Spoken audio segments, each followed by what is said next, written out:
Good day everyone, and today we're going to be talking about Shadowrun. Shadowrun is another Cyberpunk game in similar vein to Cyberpunk 2077. It was first published in 1989, and then we had a second edition in 1992, third in 1998, fourth in 2005, a 20th anniversary edition in 2009, a 5th edition in 2013, and a 6th edition in 2019. So there's a lot of history behind Shadowrun, not as much as Cyberpunk by Telesaurian, but Shadowrun has its own niche in cyberpunk gaming and the genre of cyberpunk. So that's why I wanted to cover it, because a few people have asked me to look at it. So I'm going to look at it in the same vein as I looked at Cyberpunk for this video. Going on from that, I will give my own views on the setting, and I will break down some of the books and some of the splats, or they like to call them mission packs or something like that, from there. Certain people have issues with certain versions of Shadowrun. I myself am not the greatest fan of when Cyberpunk is meshed with high fantasy. I think it can work, but it needs to be a bit different than I think that this one approaches, at least on surface view. Ooh, shiny. So what does it mean? Shadowrun is a game that incorporates fantasy elements into a dystopic or dystopian future.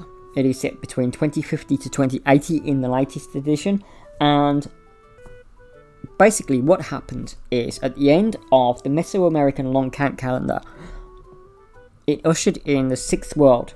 A once mythical creature known as dragons erupted from their dwellings underground and started the age of magic back into humanity.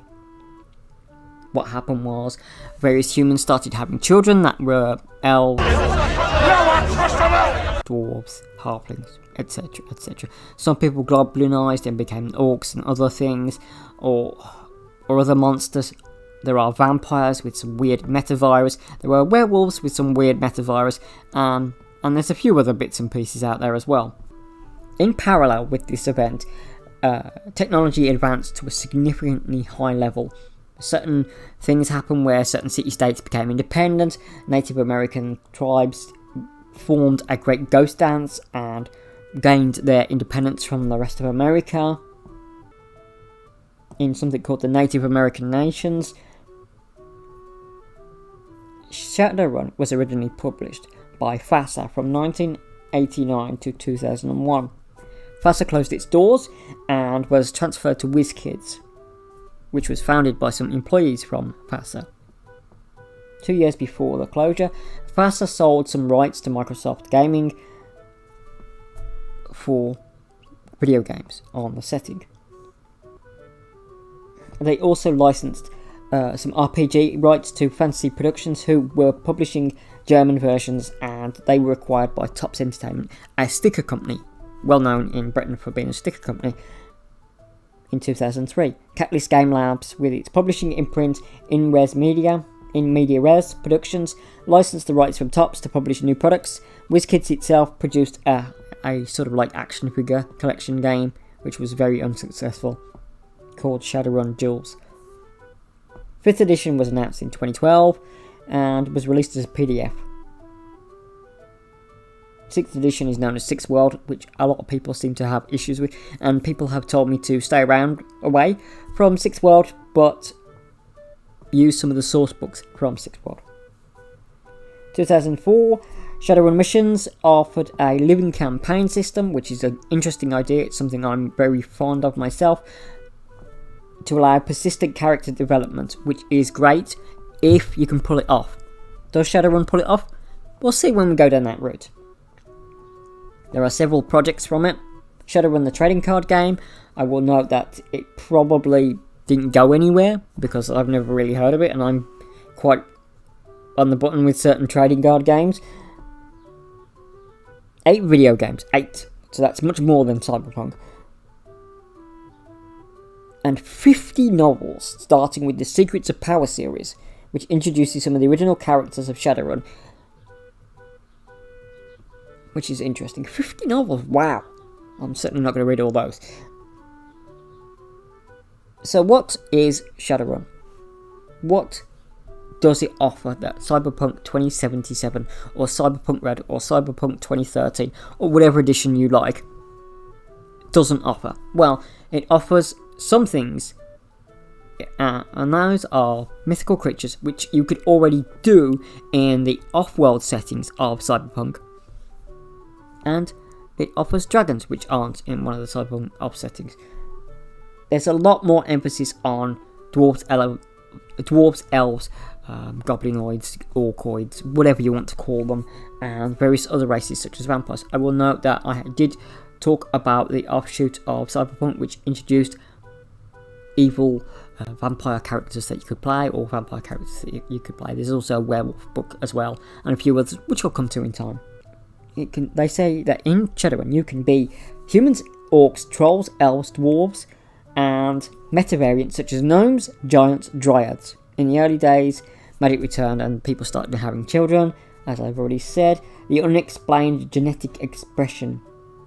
Some juvenile and adult humans goblinized, and the term metahuman is either referred to humanity as a whole, including all races, and it also mentions that perhaps Halley's Comet had an even bigger impact with the form of changelings who have the ability to, and the changelings have something called electroperception.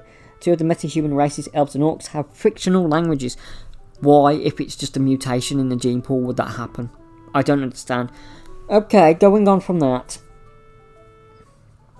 The human metavirus, or HMHVV, sounds like some sort of music store, with many variant strains, has been known to cause further damage and changes in the humans, such as Do-No-Quas, goblins, ghouls, Nosferatu, vampire, wendigos, and Fomorians, bandersnatches and banshees. There's also shapeshifters, who are apparently different from the changelings, and werewolves and selkies. There's also 30-foot-long snakes, Sasquatches, centaurs, pixies, artificial intelligence, and free spirits. Dragons are also present, which they're the people who woke everything up, apparently, a bit like A Song of Ice and Fire. I wonder which came first.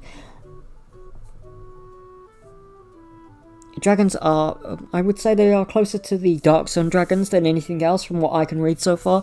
That means they are almost god-tier powers in their own right.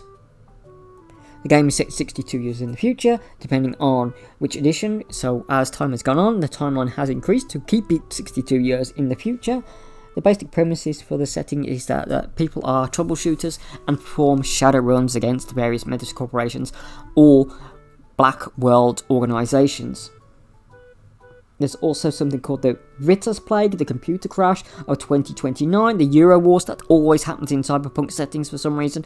I don't think the Europe would fracture so badly like that it would kick off another war. If a continent was going to fracture, I would be looking at maybe North and South America, maybe.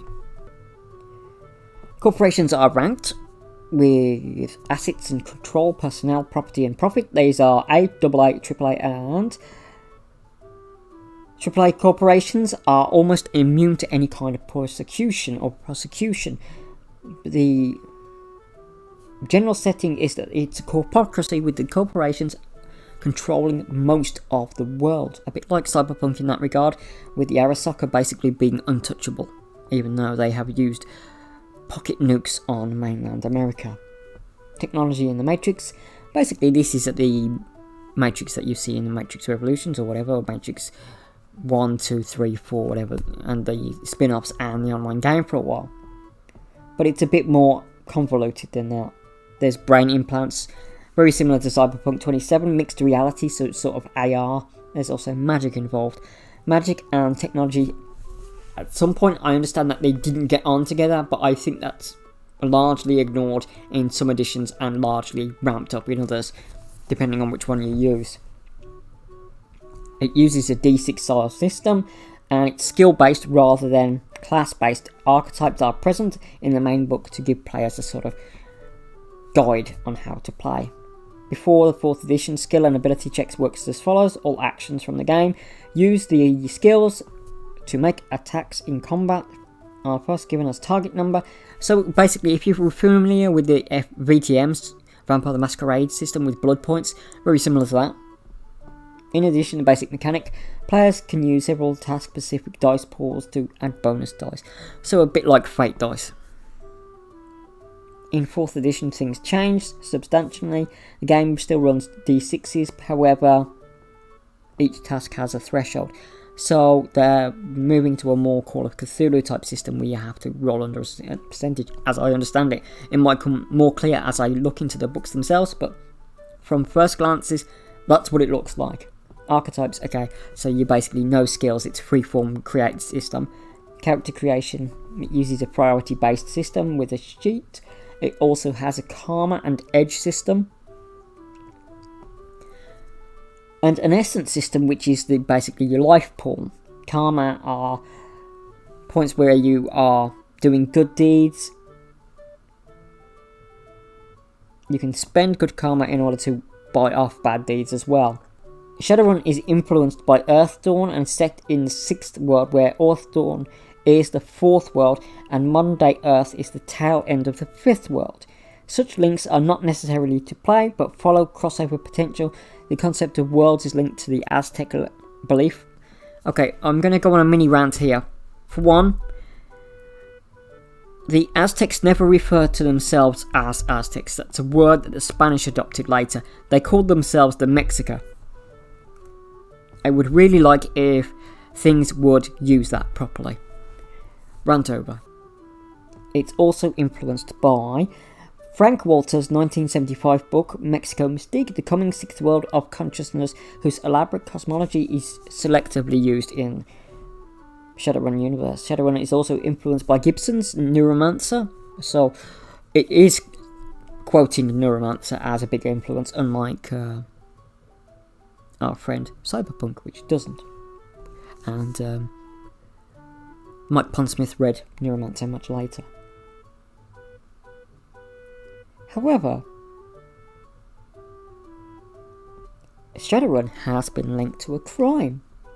Robert Boyd from Crickfergus, Northern Ireland, robbed a Belfast lingerie shop at knife point while wearing a blonde lady's wig. During his trial, he stated he was playing Shadowrun, specifically the role criminal of Elf Booho, and at that time he may have blurred reality and fantasy. The claim only convinced 2 jurors, and he was jailed for 2 years. So, Faster released 40 Shadowrun novels in collaboration with Rock Publishing. Shadowrun novels went into production between 2001 and 2005. However, making the books produced towards the end of Faster's ownership of the license very hard to find. Another novel was announced, but 41st novel was announced but never released. Earlier on, my sources claimed that there was over 50 novels. So there's 2 sources on the amount of novels. There we go. Video games have been as followed. Shadowrun in 1993 by Beam Software, SNES, 94 Blue Sky Software, Sega Mega Drive / Genesis, 96 Group SNE, Sega Mega CD, 2070 Faster Interactive, Windows and Xbox, 2013 Shadowrun Returns. This is the one I have actually tried. I didn't like it. Harebrained Schemes, Windows, Linux and iOS devices as well as Android tablets.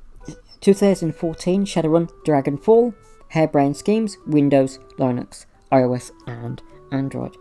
2015 Shadowrun Chronicles Boston Lockdown, Cliffhanger Productions, Windows, Linux, Mac, iOS and Android tablets with desktop browsers using the Unity web player. And 2015 Shadowrun Hong Kong, Harebrained Schemes, Windows, Linux and Mac.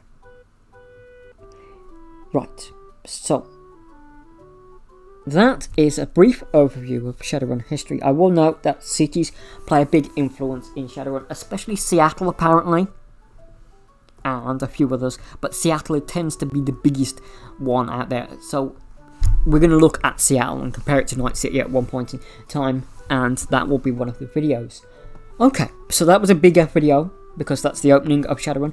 I am going to look at one more Cyberpunk S games called Carbon 2185. It's a game that I followed for a while. It's got some interesting premises. So if there's any other Cyberpunk games you want me to look at, please let me know.